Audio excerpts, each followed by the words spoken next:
থেকে শুরু করলাম। ওকে, সুন্দর একটা রাস্তা। ইতিমধ্যে আমরা আছি যশোর জেলা অভয়নগর থানার শৌলিয়া, না শৌলিয়ার উদ্দেশ্যে যাচ্ছি।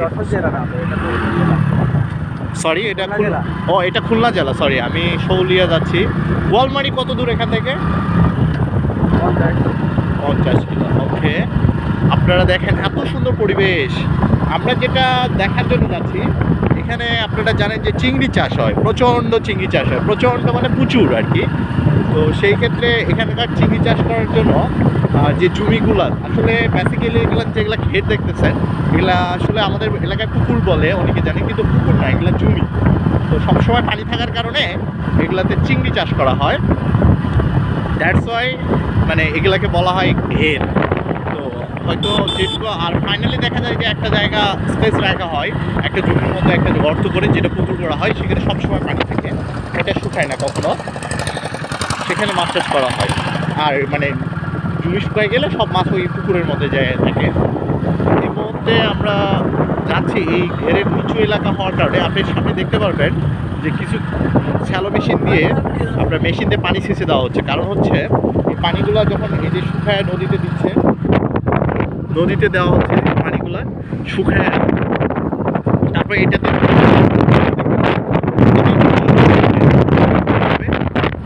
এইভাবে এখানে ধান হবে, আরেকটা জায়গাতে মাছ থাকবে, যেগুলো বাদবাকি মাছ থেকে যাবে সেগুলো অনুযায়ী থাকবে। আবার পানি যখন হবে বর্ষার মৌসুমে আবার পড়ে যাবে আর কি।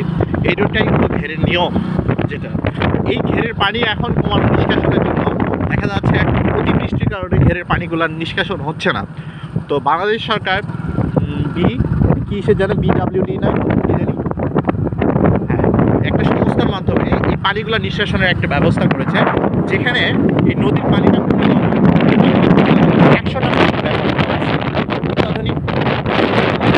100টা পাম্প ব্যবহার করা হয়েছে।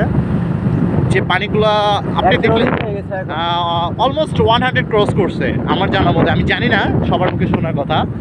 তো আমরা সামনে গেলে আসলে বুঝতে পারবো।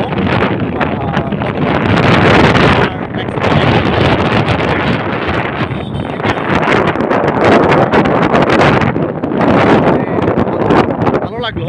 এখানে মনে হয় আমি বাবলার গাছ দেখতেছি, যা হয়তো আমাদের এলাকায় আমি ছোটবেলায় দেখছিলাম। এই গাছগুলা এখন বিলীন হয়ে গেছে আমাদের এলাকা থেকে। জানি না কি হবে, দেখি আমরা একটু সামনের দিকে যাই। এখানে দেখতেছি ইটার ভাটা প্রচুর, রাস্তার দুই পাশে সুন্দর ইট রেখেছে।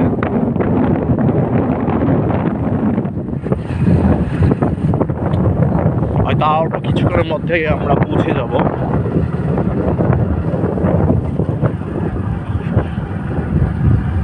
এই যে একটা পুকুর, এটা মনে হয় পুকুরই হবে, এটা মনে হয় ঘের হবে না। দেখেন আপনারা, এটাতে মাছগুলো সবগুলো এসে থাকবে, আর ওই পাশে জমি আবাদ হবে। দেখেন এই যে ঘেরের মধ্যে জমি, মানে এটাই ছিল ঘের। এখন পানি না থাকার কারণে আপনারা দেখতে পাচ্ছেন এই যে জমি আবাদ করছে। আর বাদ বাকি পাটা ওই যে নেট দেখতেছেন, ওই নেটের ওখানে জায়গা সবগুলো মানে মাছ এখন আছে ওইটুকুর মধ্যে। আবার যখন পানি আসবে এটা পড়ে যাবে। সিস্টেমটা এই দেখেন, প্রত্যেকটা ঘেরে সেম প্রসেস। আপনি সামনেটাও দেখতে পাবেন যে সেম প্রসেস, ওই পাশে জমি, ওই পাশে রাস্তা খারাপ।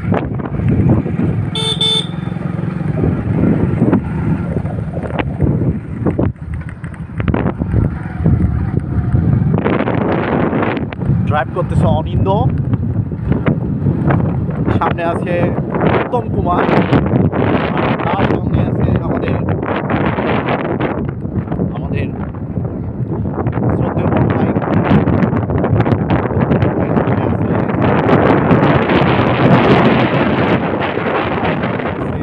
আমাদের সজীব সাহেব,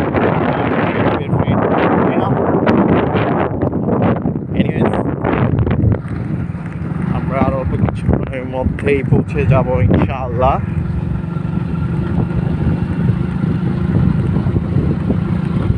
আপনার রোডগুলো দেখতে পাচ্ছেন দুই পাশে, মানে আসলে গাছগুলো অনেক সুন্দর লাগতেছে। এই বাবলা গাছ বহুদিন পর দেখলাম। তোমাদের এই গাছের নাম কি বলে তোমরা সাধারণত? বাবলা গাছ। বাবলা গাছ না? হ্যাঁ হ্যাঁ, যদিও এর কাঠটা কিন্তু অনেক শক্তিশালী একটা কাঠ, যে কাঠটা সহজে নষ্ট হয় না, কিন্তু গাছটা খুব কম বাড়ে, যার কারণে কাঠটা বের হয়, মানে দুর্লভ আর কি ধরতে গেলে। কাঠটা অনেক শক্তিশালী কাঠ আমার জানা মতে, যার কারণে আমি ছোটোবেলায় দেখেছিলাম আমার বাবা এই গাছ কিনে মানে আমার বাড়িতে সোফা তৈরি করছিল। 20 ইয়ার্স গন, কিন্তু এখন পর্যন্ত কিছু হয় নাই, মানে কাঠের কোনো নষ্ট হয় নাই।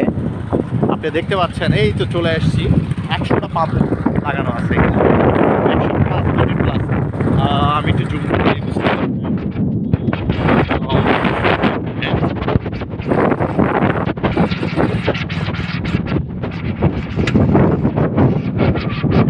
উপরে পাম্প লাগানো আছে, দেখেন আপনি ঘেরে পানি নিষ্কাশন করা হচ্ছে এটা।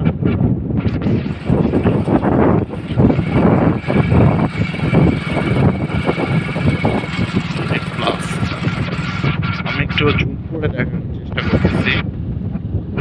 হ্যাঁ,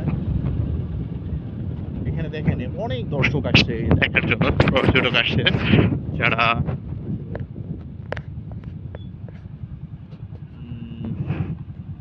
অনেক পর্যটক আসছে। এই যে আপনারা দেখতে পাচ্ছেন এখান থেকে শুরু করে আপনারা পানির পাম্পগুলো দেখতে পাচ্ছেন নিশ্চয় 100 প্লাস। এনিওয়েজ আমরা আবার আসবো ইনশাল্লাহ পরে।